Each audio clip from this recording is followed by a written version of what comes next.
नमस्ते। आज का अनुच्छेद है विश्व शांति को भारी खतरा, तीसरा विश्व युद्ध और यूक्रेन बनाम रूस। ये तीनों ही टाइटल आप इसमें यूज़ कर सकते हैं। तो चलिए शुरू करते हैं।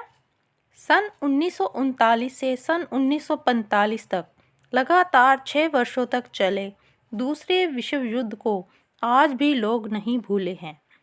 आज भी वो तबाही सबके रोंगटे खड़े कर देती है।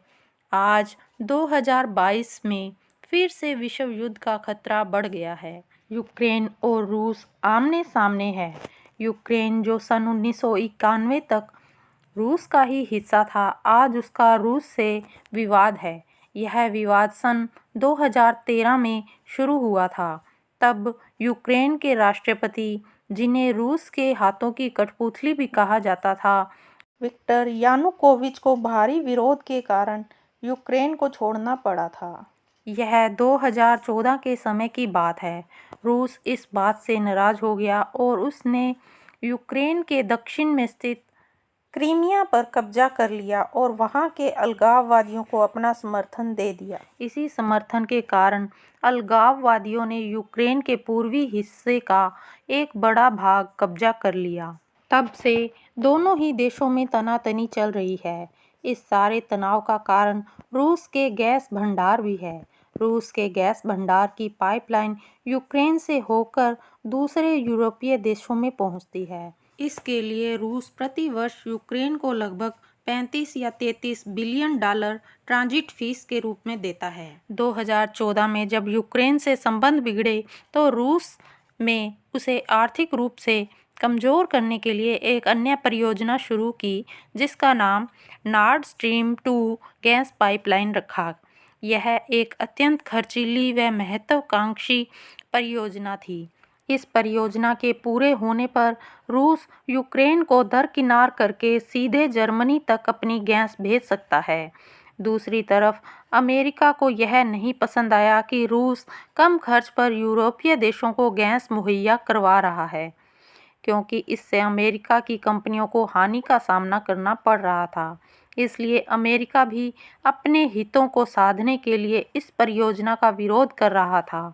अमेरिका व अन्य यूरोपीय देशों ने रूस को धमकी दी थी कि वह यह परियोजना बंद कर दे और यूक्रेन पर हमला भी न करे, नहीं तो वे रूस से गैस नहीं खरीदेंगे। जर्मनी में भी आर्थिक नुकसान होने की स्थिति में नाटो देशों को समर्थन देने की धमकी दी थी।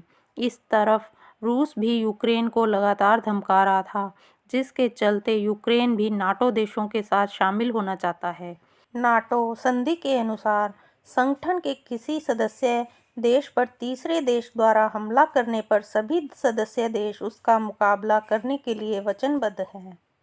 2020 में आई महामारी ने पूरे संसार को अपनी लपेट में लिया हुआ था, जिसके चलते 60 लाख से अधिक लोग अपनी जान गंवा चुके हैं।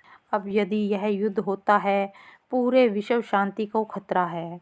इन दोनों देशों के बढ़ते तनाव ने सारे विश्व को फिर से चिंता में डाल दिया है।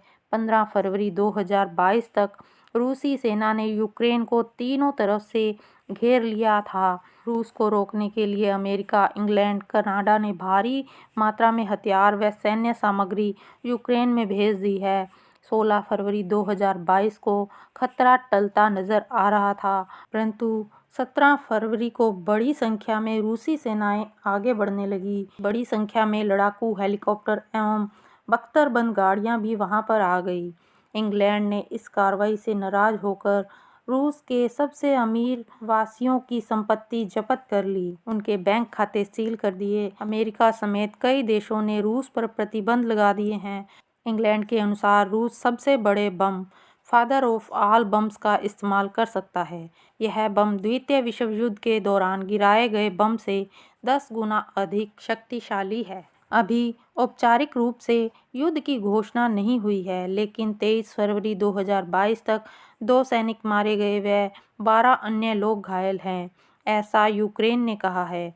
यदि यह विवाद युद्ध में बदल गया तो इससे सभी देशों की अर्थव्यवस्था बिगड़ जाएगी, महंगाई बढ़ जाएगी और दुनिया भर में तेल की कीमतों में भी अतिरिक्त उछाल आ जाएगा। फार्मा सेक्टर भी बुरी तरह से प्रभावित होगा। 23 फरवरी 2022 को रूस के राष्ट्रपति पुतिन बातचीत करने को तैयार थे।